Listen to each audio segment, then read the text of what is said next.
Here is a scenario where the user wants to republish a Content Center part because he wants to clean out a column in the Content Center part or a property in the iPart factory that has served as basis for that Content Center part. How do you go about doing this? Just a very I want to illustrate it with a real life part. Just I always like using existing part and existing problems. I think it comes over much better. So in this case, there is an iPart that got published in Content Center with the wrong stock number. So you see here you see here two members of that part. They clearly have different part number, but the stock number is identical. It's maybe not something you would want. So in this case, the user wanted to clean out that stock number from the published part. So you want to come to a situation where the stock number here would be empty. So how do you do this? The first method that you could think of is to republish the same part after modifying it. But this is clearly forbidden in Inventor. If you use the publish part command and you want to publish in the exact same family with the exact same name, Inventor clearly tells you this with an error dialog. This family name is already in use. Please specify a different family name. So you can only publish under a different name. Publishing under a different name is not necessarily something you would want to do in this case, because what would you do with all your legacy data? Then you have to you put yourself in a nightmare with different file names and etc. So option number 2 is to do something clever in the Content Center editor itself. So what if we add a stock number column to Content Center and we simply make that column empty? So that would hopefully override the existing numbers. So you edit the family with the Content Center editor. You add a column which you map to the stock number property, so the project.stockNumber property, and then you just can hit Shift Select and hopefully blank out everything in that column.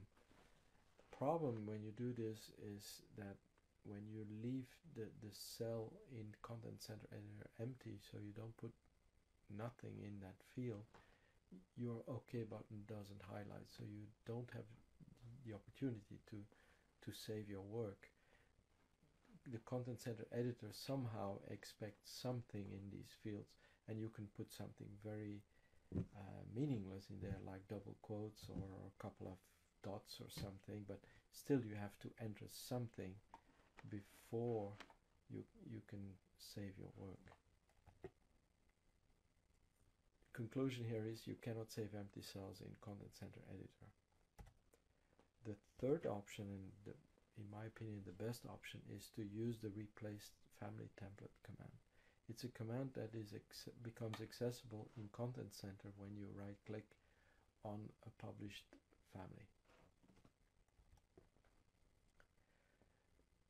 In order to make it work, you have to grab your initial iPart factory that you used for the initial publishing and turn that part in a custom part. To just focus attention, I for instance call that part 2, and you can do that by inserting it in a dummy assembly. The reason why we need to do this is because the replace family template command does not work with the iPart itself. Once you have that custom part 2, you just do whatever you need to do. In this case, we will simply strip out the stock number string, we save it and we close it. Then you are ready to use the replace family template context menu in the Content Center editor, and you replace it with that part 2. The final step to make it work completely is, of course, to update your existing assemblies that have that still contain the old Content Center part. So you need to refresh.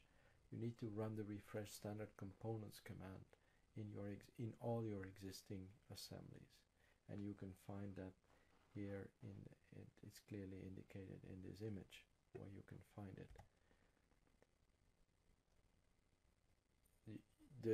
The other option you could take is to set the application option in the Content Center tab. There is this option that is called refresh out of date standard parts during placement. So that's another option to give you a little bit more security, and that you're sure that you work with the latest and greatest Content Center part.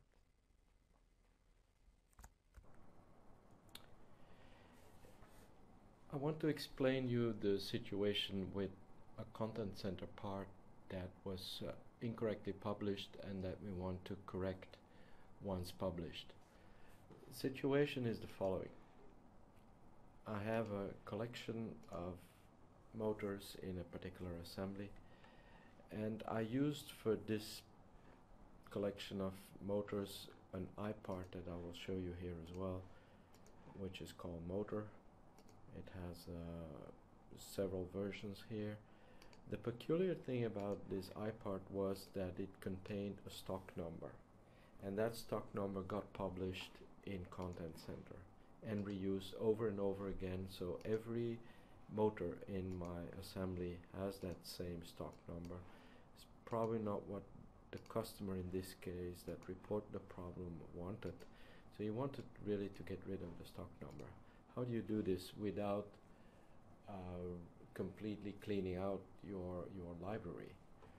Well, the first thing you might be tempted to do is to change the iPart factory and just throw out that stock number.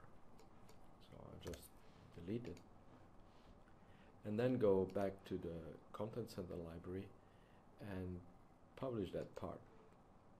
Same name, same location. So I go to my library, and I've published it previously under the category called motors, and I just select the horsepower and select the voltage and try to attempt this and see how it goes. So that's the more natural. This is the first reaction you would have. Clearly Inventor doesn't like it. It tells you with an error message that the family name is in use and you need to specify a different family name. This is of course not what we want, because we want to keep the link with this family in the existing assemblies.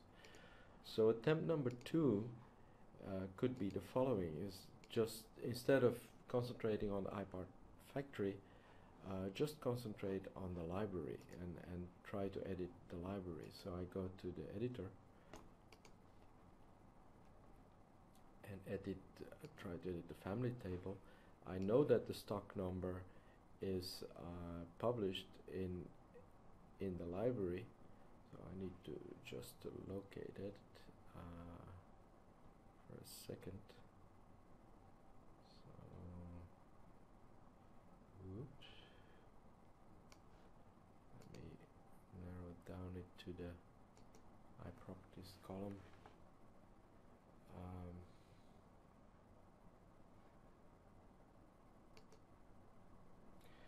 So there is not a stock number right now, so I'll just add a column,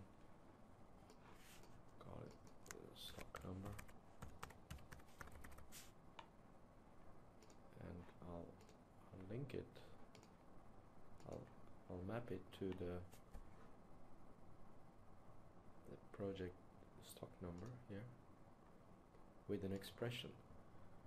So the first reaction would be, okay, I leave the expression blank because I don't want to have anything in the stock number, but you see the OK button doesn't come up. So alternatively, you could put in something dummy in there and then say I just put double quotes in there. Not very nice, but it is already a slightly better solution than my first attempt. Not very good either. So we need to come up with something better. So the real solution to the problem is to go back to the iPart factory and create a custom part from it. So I just create a dummy assembly. This is just a help assembly. I don't really need it going forward. And I place from Content Center one of those motor instances, but I place it as a custom part. That is really key to solving the puzzle here. And I give it a name, call it motor without stock number, just to give you an idea of what I will be doing with it. So that creates a part on this drive, and that's the part I'm interested in. So I go back to that motor with stock number here, and this is the one that I modify to whatever I like. So in this case I take out the stock number as a fast way of solving it. Once I have the correct part, I can go back to the editor and finally use the replace family template command. This is the second part of the puzzle, and I browse to my motor without stock number. He complains about a couple of styles, but it is not relevant to our discussion here, so I just accept it.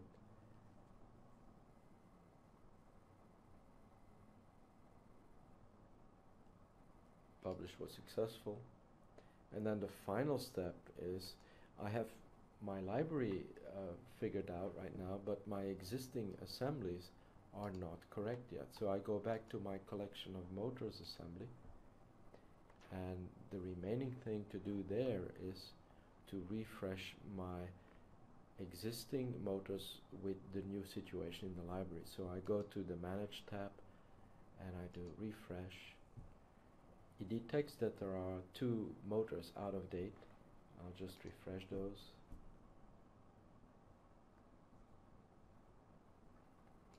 This operation needs to be done in all assemblies, unfortunately. So now let's double check what the stock number is. So my stock number is cleaned out in all my motors. And this clears up the situation. The following discussion is around Content Center parts with negative values. You can perfectly publish iParts with negative values in the iPart table to Content Center, but you cannot insert them. At the point of insertion, you get red text when you type in the length or the angle of such a custom part. The red text clearly indicates that inventor doesn't agree with you. There are several defects that exist around this problem in 2010. We're aware of it, we're improving the situation. I'm not saying that we will fix all of them, but in 2011 the behavior should be vastly improved. But for customers that are in 2010, I wanted to highlight this workaround here. So here's a situation of a particular part that has one of its columns has blue cells in it.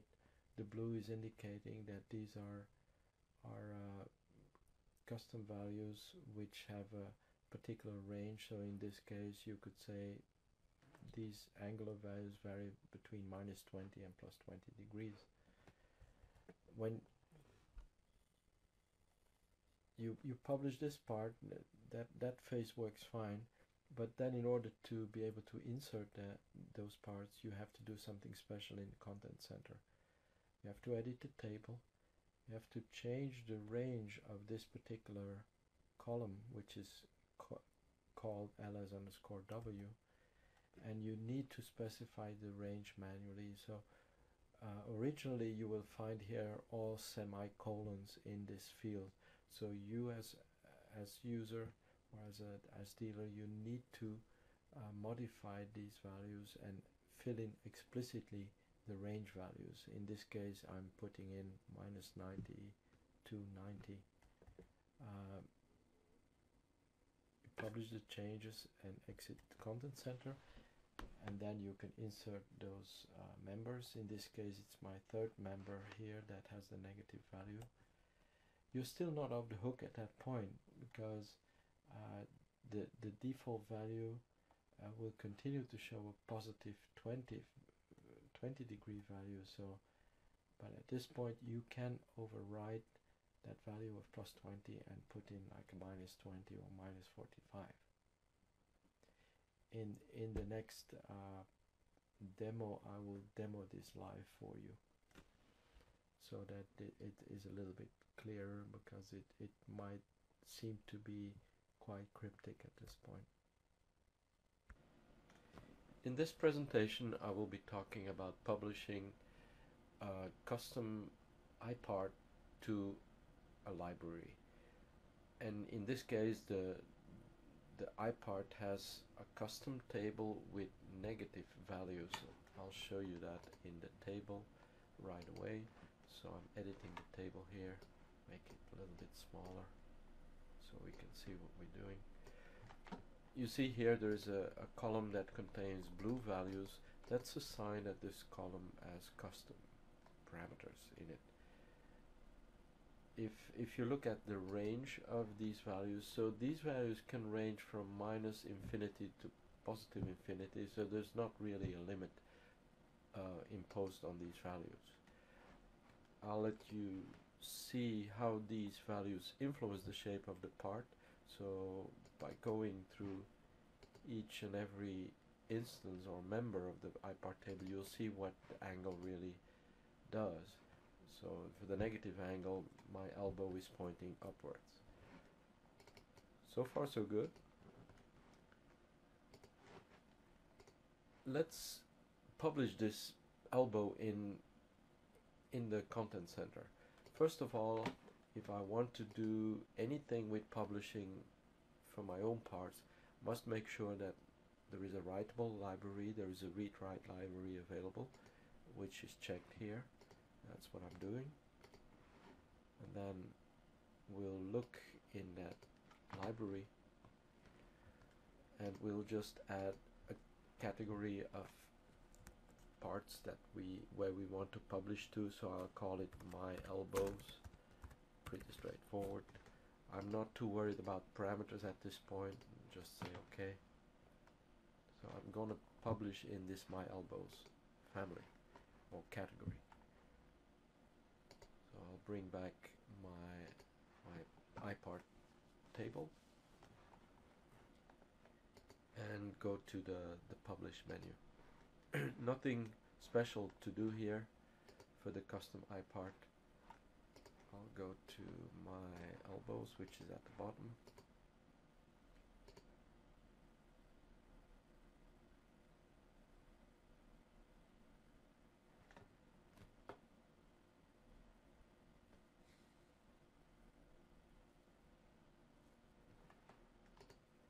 Remember, I disregard this message for a second, and off we go and publish the part.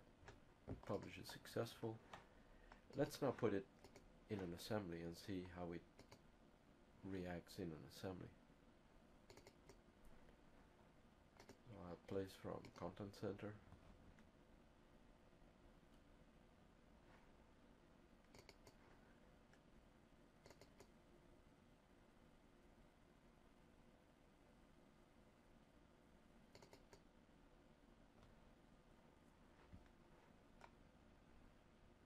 So you see here the first part was defined with 20 degrees by default, the second part as well.